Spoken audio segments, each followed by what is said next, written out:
Let's dive in. And when Dave said that, I said this is a great message. It's not about me. Again, one of the things I love about teaching the Bible is that when I'm teaching the Bible, I can brag that it's a great message because it's not my message, right? I mean, and you guys know how I teach the Bible. I try to stay very close to what the text says without a tremendous amount of embellishment, because God's word is his gift to us, and it gives us, as Peter would say, everything that we need for life and godliness. Think about that, everything. John MacArthur would call that the sufficiency of God's word, and it truly is sufficient. If you guys need an outline, raise your hand. We need some back here, Dave. He'll get back there. So finish these statements with me. No pain, no gain. When the going gets tough, the tough get going. It's a dog eat dog. World. To the victor go the spoils. Money, sex, and power. That's exactly right. Look at these phrases. You guys liked that, didn't you? You did so well. By the way, every kindergartner would have got this right too. But look at these phrases. Every single one of these, and these are very common phrases today. That's why we know them. Every single one of these has to do with power. Now, they have to do with power. You know, no pain, no gain. I can't move forward. When going gets tough, the tough get going. It's a dog-eat-dog world. To the victor goes the spoils, money, sex, and power. I tell you, our world today, and I think we all know this, is enamored, literally obsessed with power. And our phrases give us away. In fact, we are taught implicitly more than explicitly, we are taught ever since we were just little guys in this world that we should be men who, as we grow older, attain more and more power. And so whether it's with our job, with having more authority, or with our house, with wanting a bigger house with more land, or a car with a bigger engine, or 401k with a bigger return, or a kid who gets better grades, or the newest computer that has a better CPU. Think about it, men. We live in a world and a culture today that's all about power. Power in the form of possessions, power in the form of advancement, power in the form of acquisition, power in the form of position, power in the form of prestige. You name it, and we want it. And the great American story has been we want more of it. We are known for that around the world, that we are a power-hungry nation. I rarely ever get down on America, and as you're going to see in a second here, I'm not down on power at all. But think about America when it comes to power. Our country was founded upon power, a revolution that was all about a power control. It's what we're known for by the rest of the world. We're known as a super power. It's the fuel that big business runs on. Their entire courses on power taught at universities. When you think about it, there is hardly a part of our lives that is not touched in some significant way by both a need and a desire for more power. Our jobs, our marriages, our parenting, our finances, our relationships, even the church, trust me, pastors are all about power. Everything in life can usually be boiled down to some sort of power factor, that this need for energy and control, which is what I'm going to submit to you in a minute power is, the need for energy and control. And again, just so you don't think that this is all a bad thing, you need to know that the Bible talks about power a lot, and it talks about power many times in very positive ways. Genesis tells us that the earth was created with and in power. Over and over again, the Old Testament reveals to us that God himself is powerful. In fact, as we're going to see as we go along this morning, the New Testament affirms that the Holy Spirit wants to give you and I power. And in fact, the word power in all of its Hebrew and Greek forms occurs over 300 times in the Bible. And in fact, the primary Greek word for power, which occurs about 127 times in the New Testament, is the Greek word dunamis, where we get our English word dynamite from. Power is all over the Bible. So this thing that our world is enamored with is something that God originally invented, but, and I'm not going to spend any time on this today because I think all of us already know this, though God invented power, our fallen nature has sure messed it up. Amen? I mean, it has. All of us, if we were telling stories here this morning, could tell stories how we've been bitten by power. Our own desire for power, our own need for power, whether it was too much power in our marriage or our parenting or our business or even in our church. All of us, kind of like getting too close to the flame, have gotten too close to power and realized that it's been corrupted by a fallen world. So the questions that I want to answer today are twofold. How do we make sense of power? And then most importantly, how do we handle it? So what is the Christian take on power? That's the first question we're going to answer. And then how should we use it appropriately? And believe it or not, of all places in the Bible that kind of give a direct hit to this idea of power in addressing the issue, Esther chapter 9 does. The chapter that's before us today. It's really, if you had to boil Esther 9 down into just one theme, it would be a study in power, what it is and how to use it. So in our time remaining this morning, we're going to just look at two issues. We're going to look at exactly what Esther 9 says about power, what it is, and then secondly, how do we handle power? And I'm going to give you two principles under each one. So here's the first one under this idea of you and I understanding power. And that is that Esther affirms that power is attained whenever you and I have control.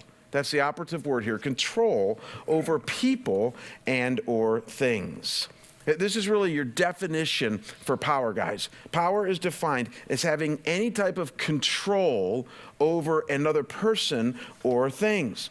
So let me show you what I mean. A real quick review of Esther. I think we all might know this, but if you're brand new here today, I want to get you up to where we are in the story. It's 500 BC in the book of Esther, and the Jews have been exiled far away from their homeland to a place in Persia, and most of them are in the capital of Persia, a place called Susa.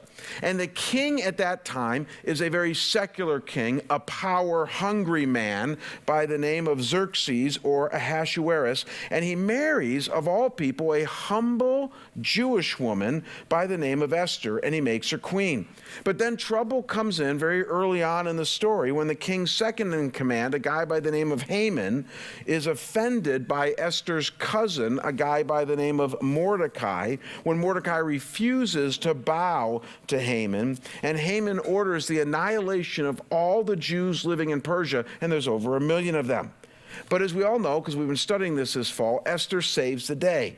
Through a wise, God-led plan, you can go on our website and hear those talks, Esther gets the king to not only issue a competing edict to allow the Jews to defend themselves, but then he also promotes Mordecai after hanging Haman to now be the second in command of all of Persia, complete with the army behind him.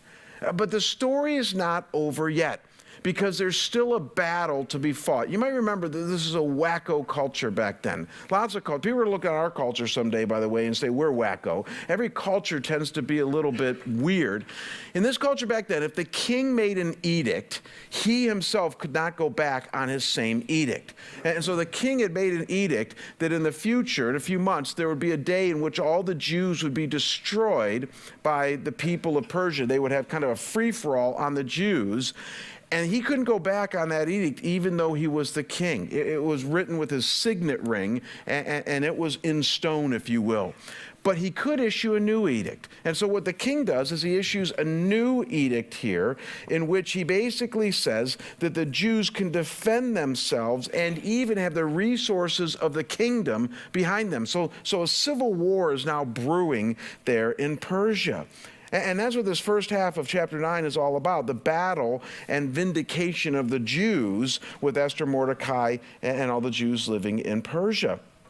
And so with this understanding, look at what it says in verse 1 of chapter 9. This is very revealing for you and I in understanding power.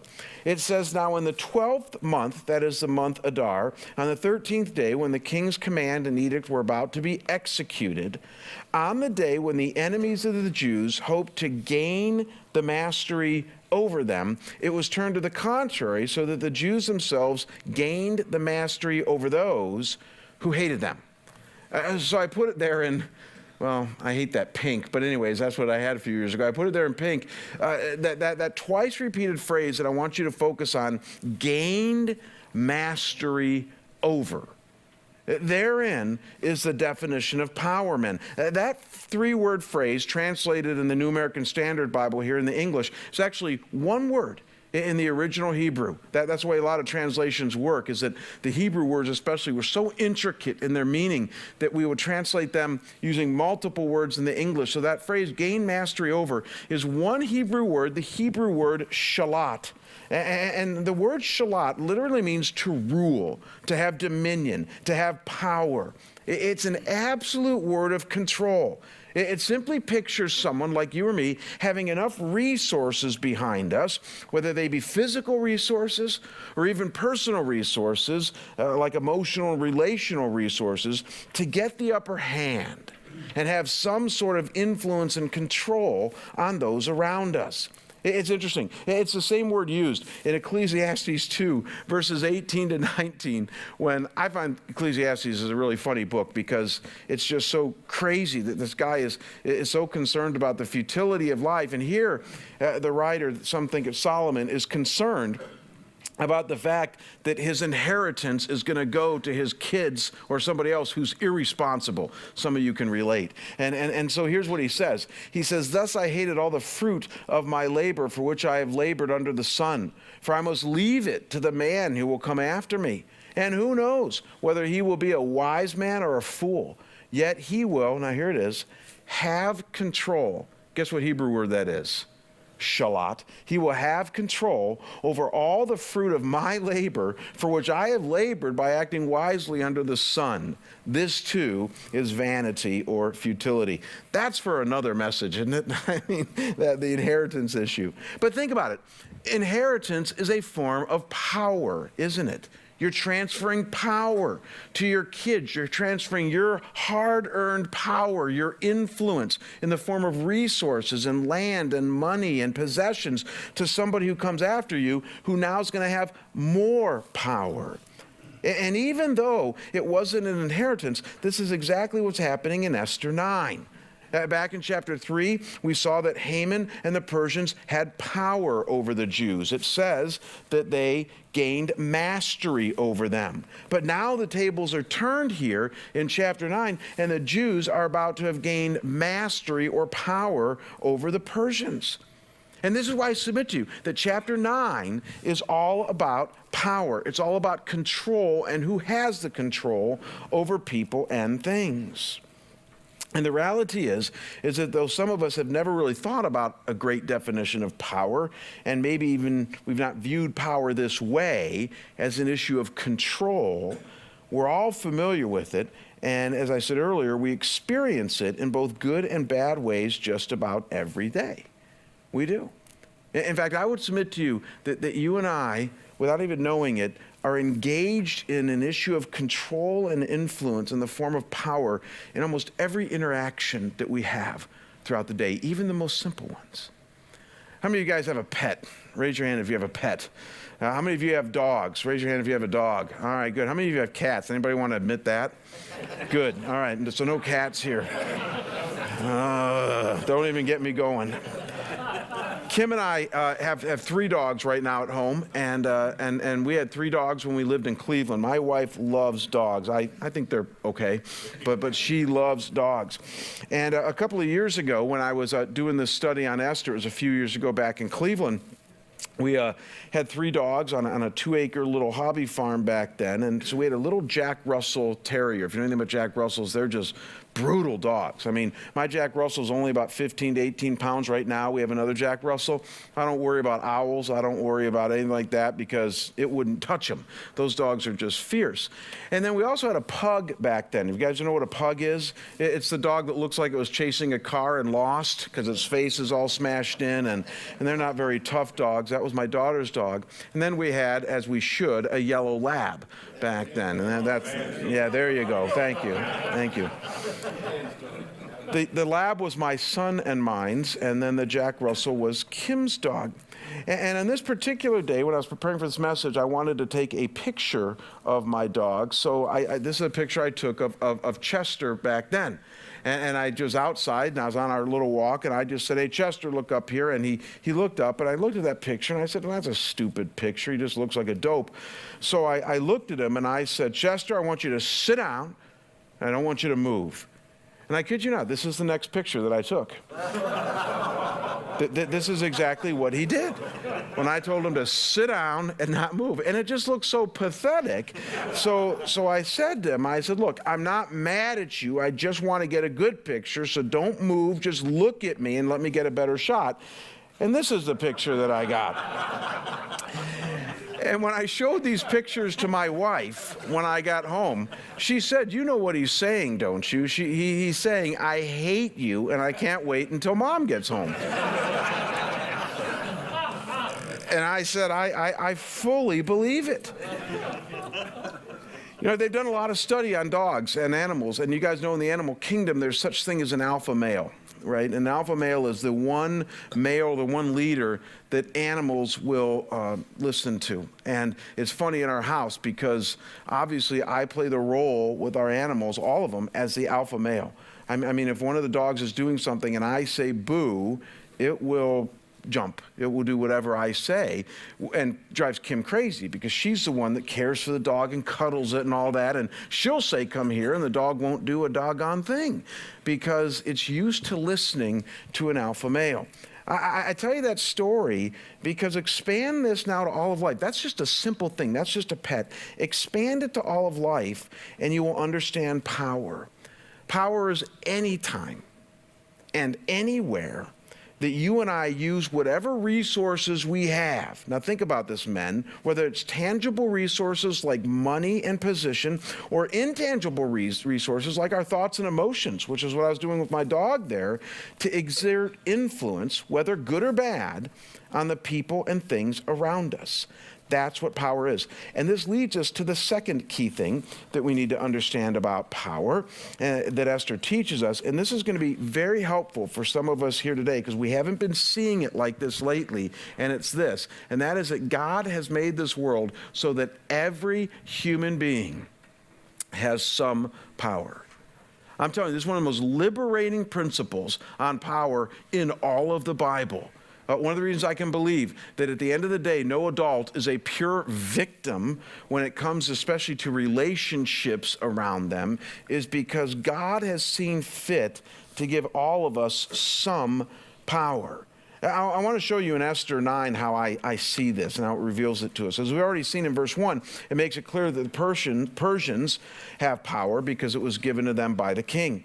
And now the Jews have power, even though they're in exile, because of all the turns of events in this story.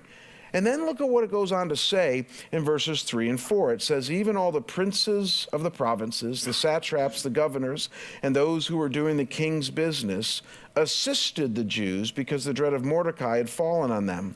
Indeed, Mordecai was great in the king's house, and all his fame spread throughout all the provinces, for the man Mordecai became greater and greater.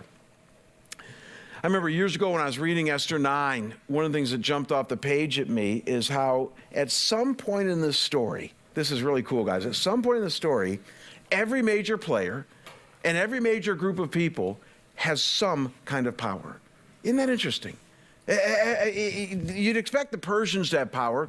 You'd expect Haman to have power. You'd obviously expect Ahasuerus the king to have power. But would you have expected Esther to have power? But she did. She was made queen. Would you have expected Mordecai to have power? Well, no, but he did because he was made the second in command. Would you have expected the Jews, these exiled group of almost slaves within Persia, to have power? Well, they did. In verse 4 there, when it says Mordecai became greater and greater, that word, again, in the original Hebrew, literally means to exercise or increase in power. In fact, the New International Version says, and I quote, he became more and more powerful. And so at some point in this story, everyone has some power. And I know some of you are thinking, well, they didn't have very much power, the Jews, at least initially in the story, but I would disagree. Think about what happened in the first 4 chapters of Esther when the Jews seemingly didn't have any power. They had the power to pray. They had the power to fast. They had the power to trust God. They had the power to make plans and ask God to bless them. They had the power to wait and to be faithful. Wow.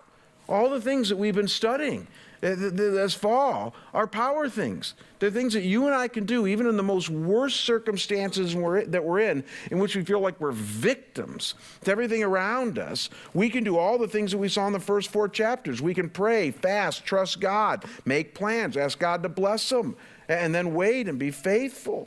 You see, here's the point that the Bible makes. Everybody is made in the image of God. It's one of the most powerful truths in all of the scriptures. It's Genesis 1, verse 26. It says, "Then God said, let us make man in our image, according to our likeness, and let them rule over the fish of the sea, and over the birds of the sky, and over the cattle, and over all the earth, and over every creeping thing that creeps on the earth, even our dogs." Theologians would go on to call this thing that stems from the image of God into you and me, they would go on to call this dominion or dominion theology. That the fact that God has seen fit to give you and I control over the earth and even control over many aspects of our lives. And it's all about power. This is why I said earlier, we are enamored with power. God made this world in power. He's given us a certain amount of power. Sin has corrupted it greatly, so we live in a world in which everybody's trying to get power, and then they use it to manipulate and hurt everybody around them. But as we're going to see in just a minute here, Christians aren't to retreat from power. We're to understand it rightly and then use it in a godly way in our lives. Are you starting to see this? And yet the first 2 things that we need to understand about power is that power is anything in which we control or exert influence in our lives over people or things. And the second thing is that we all have it. We've been studying Galatians at our church this fall, or this whole year. And one of these Galatians 5 verses 22 and 23 tell us is that every Christian is equipped with a tremendous amount of power. So you don't just have creation power, but Christians have redemption power. Think about it. What are the fruits of the Spirit? It's love, joy, peace, patience, kindness, goodness, faithfulness, gentleness, self-control. You know what all those are? Those are all power terms. They're all influence terms. You want to influence the world around you? You want to make your wife fall more in love with you? You want to make your kids obey you? You want to make people at work respect you? Try this stuff. Try loving them. Try being a man of joy. Try having patience when people screw up. Try being kind. Try having a goodness in this very bad world. Try being faithful. Try having self-control. Try being gentle. Those are all things. A great book that came out recently by a guy named, is it Dansby?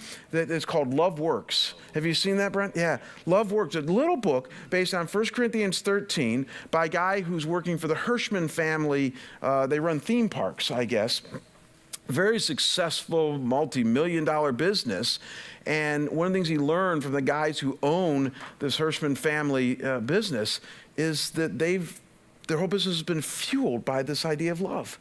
And they've gotten a lot of commitment out of their employees, and they've made a ton of money, and their whole argument is love works. And what are they saying there? They're saying we've understood the power game here, and it's not that we're retreating from power, but we're going to use power in such a way as to have influence, but God's kind of influence. You see, power really is something that God has given us, and once we understand it, he says, now handle it well. So how do we do that? 2 things I want to share with you, and then we'll go into a time of discussion. The first thing we need to understand about handling power, and this is, again, hard for a lot of men to understand, is that the more power you have, the harder it is to handle.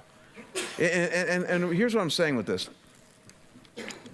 If you're somebody here today who's been given a tremendous amount of influence through whatever resources you have, one of the first things you need to be very cautious with when it comes to handling the power you have is to realize how tempting it's going to be in your flesh, with your fallen nature, to use that power in a way that you think is good, but really is going to harm those around you. And I guess this is a principle of caution. Let me show you from Esther, because this is really cool what it teaches us. As the story heats up and erupts with Esther and Mordecai and the Jews here in chapter 9, look at what it goes on to say in verses 5 through 6. It says, "Thus the Jews struck all their enemies with the sword, killing and destroying.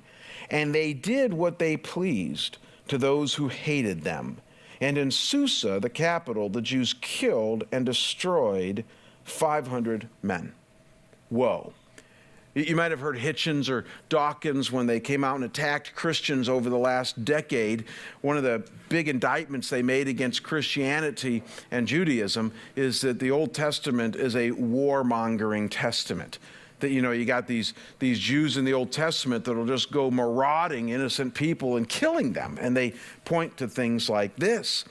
And though it will go on in verses 7 to 10 to talk about the killing of Haman's sons, and then in verses 12 and 16 of more people that get killed, in defense of the Jews here, when you look closely at this chapter, now this is very interesting, every one of the Jews' actions here were defensive in nature. It says, well, I don't have the verse, I don't have it up here, but it says in verse 16, and I quote, it says, "They assembled to defend their lives." And so what most Bible experts point out, and this is very important, is that the Jews were fighting for their lives here. And so even when they struck first, which it says they did here in verses 5 and 6, they were striking people who they had full knowledge were going to be coming at them to kill them very soon. So it's a defensive thing going on here. We'll look at that in a moment here more in detail. But no matter, there is no more mistaking here that Mordecai and the Jews had an incredible amount of power. And that's why I put down there in verse 5, I put it in the pink there again. It says, "And they did what they pleased to those who hated them." Because you see, way back in Esther 3, verse 11, the king had said the same thing to Haman. He said, "The silver is yours, the people also, to do with them as you please." In the original Hebrew, it's the exact same phraseology. So Haman originally had all the power, and he could do with it what he pleased in destroying the Jews. Now the tables are turned, and the Jews have all the power. And isn't it interesting that the king uses the same phrase and says that you can do what you please with those who hate you. So it's really unmitigated power that's being given to the Jews here. And though we're going to see specifically in just a second here what the Jews did with their power, and you're going to be very encouraged by this, and it's going to be very instructive for you and I, first what we need to understand is that the more power you have, the harder it is to handle. And it's just a truism about power. When Saul got too much power, he messed up. When David got too much power, he messed up. When Peter got too much power in the New Testament, he started to really struggle with it. When Judas got too much power, he messed up. We have so many stories in the Bible of when people get too much power, they tend to go crazy with it. And you and I need to recognize this. You know that famous verse, I think it's in Peter, where it says, "For the love of money is the root of all evil." Now, again, it's funny. Theologians are real quick to point out, you've probably heard pastors say all the time, they say, well, it's the love of money.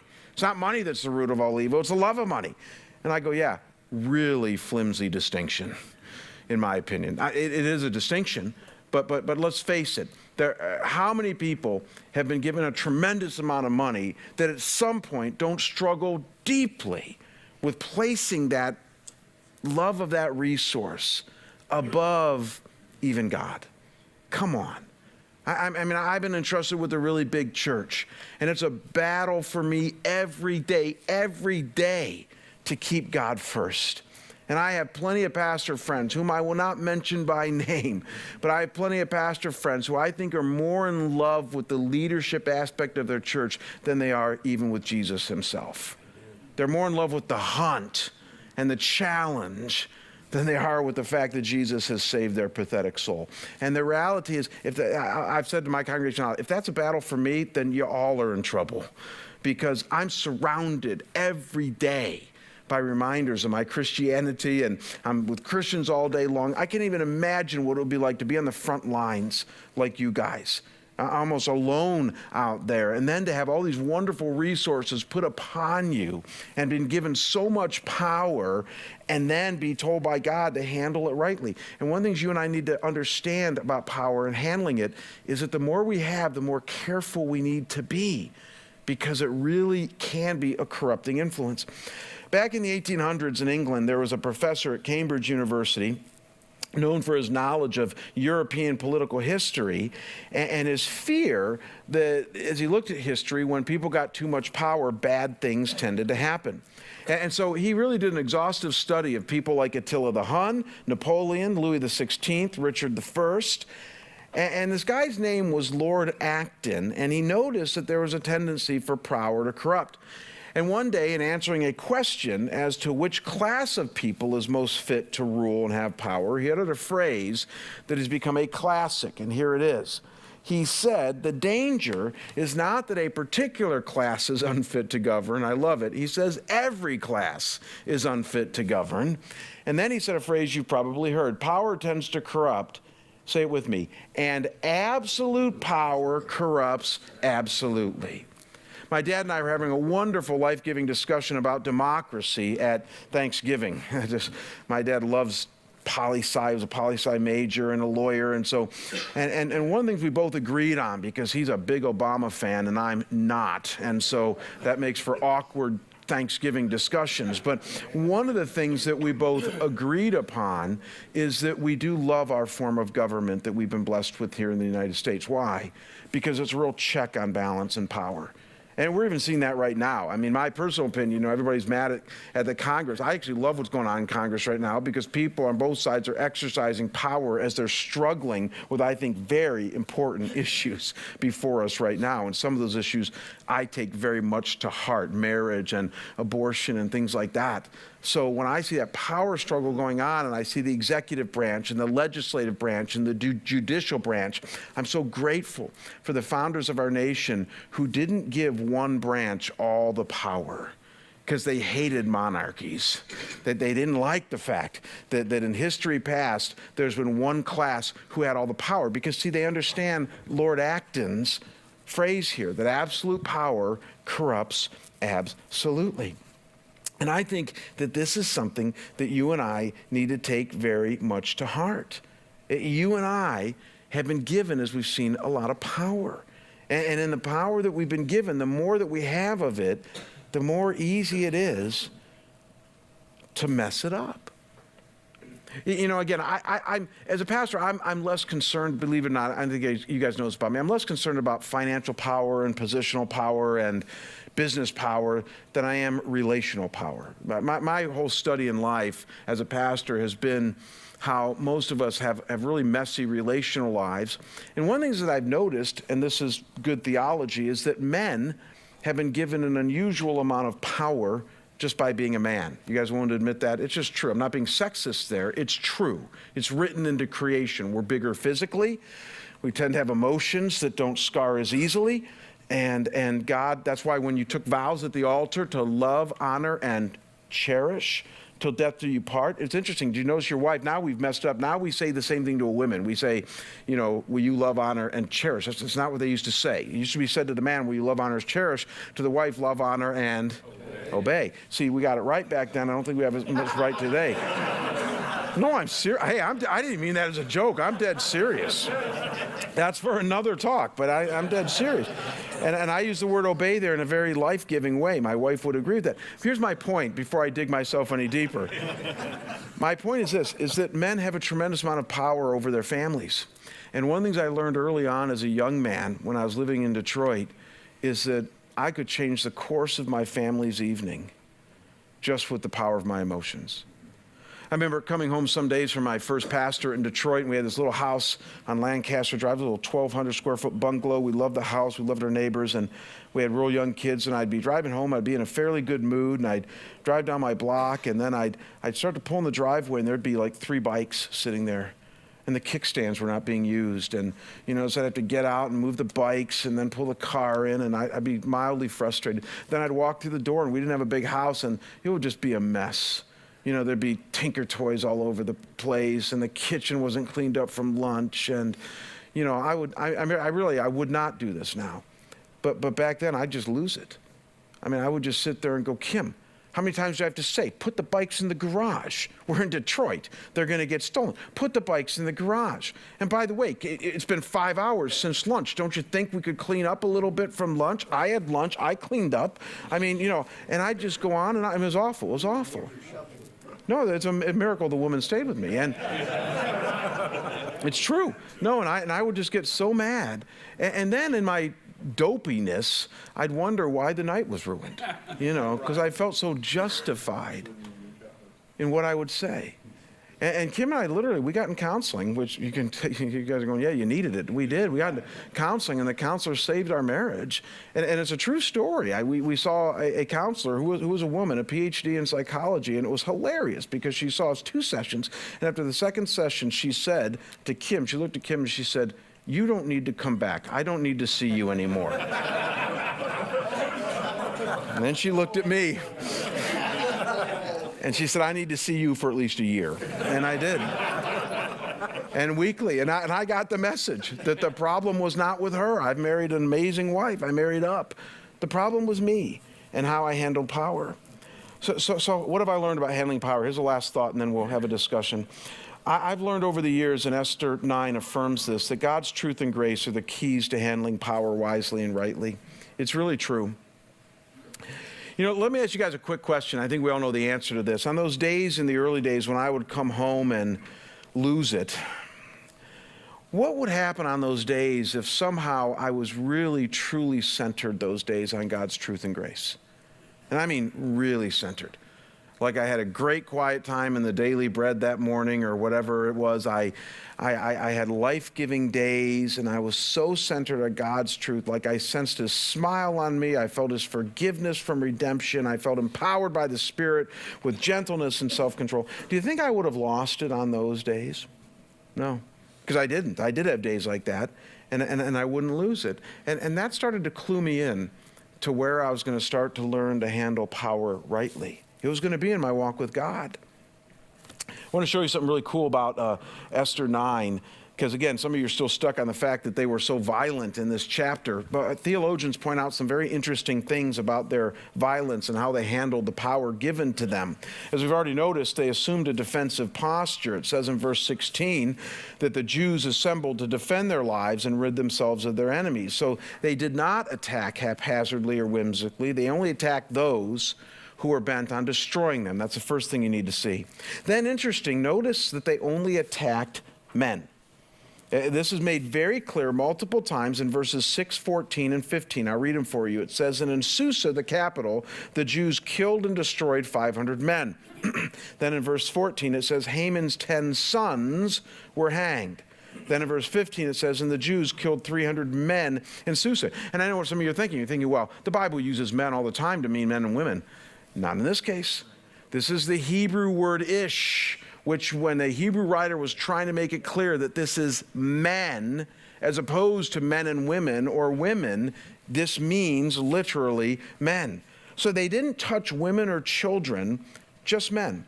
And the most fascinating, notice thirdly, that they did not take any material possessions or land, even though the king said, "Take all that you want." That's very fascinating. Haman's plan, we know, was to plunder them. It says that in chapter 3, verse 13. And even though the king said that in chapter 8, verse 11, take anything that you want, the Jews chose to not reap any material gain from their victory. And it says it 3 times in chapter 9, in verses 10, 15, and 16. It says, but they did not lay their hands on the plunder, which, by the way, is huge because these were poor exiles. I mean, can you imagine the temptation? We now have the power. We now have the chance to do this. But I think there was leadership in Mordecai and others saying, guys, restrain yourself. We've been given power for only one purpose, and that's to defend ourselves.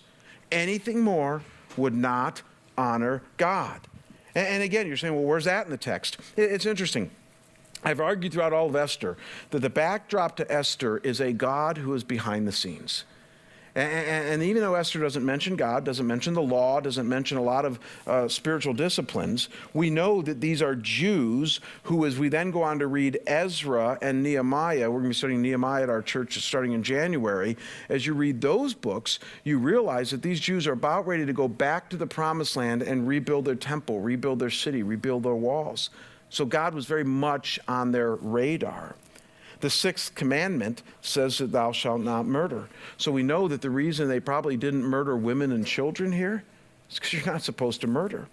Some argue, based on this text, that from 1 Samuel 15, where Saul explicitly goes against God's command to take plunder from defeated enemies, that maybe this was on the radar of the Jews. And they said, we don't want to plunder because Saul did it, and God wasn't happy with that. See, I think it was God's truth and grace that bridled the unbridled power that the Jews had been given. And I think that's a great lesson for you and I. But one of the things that I've learned over the years is that as God gives me an increase in power, I do these two things that we've talked about here today. I'm very aware that the more power I get, the more tempting it's going to be to use it, even though I think it's for good, to really manipulate the world around me, and that's not good. And the second thing I do is try to bathe every aspect of power that God has given me in grace and truth. A wonderful combination. Last quote, and then we'll have a discussion. Thomas Jefferson once said it this way when he looked at America. He said, I hope our wisdom will grow with our power and teach us that the less we use our power, the greater it will be.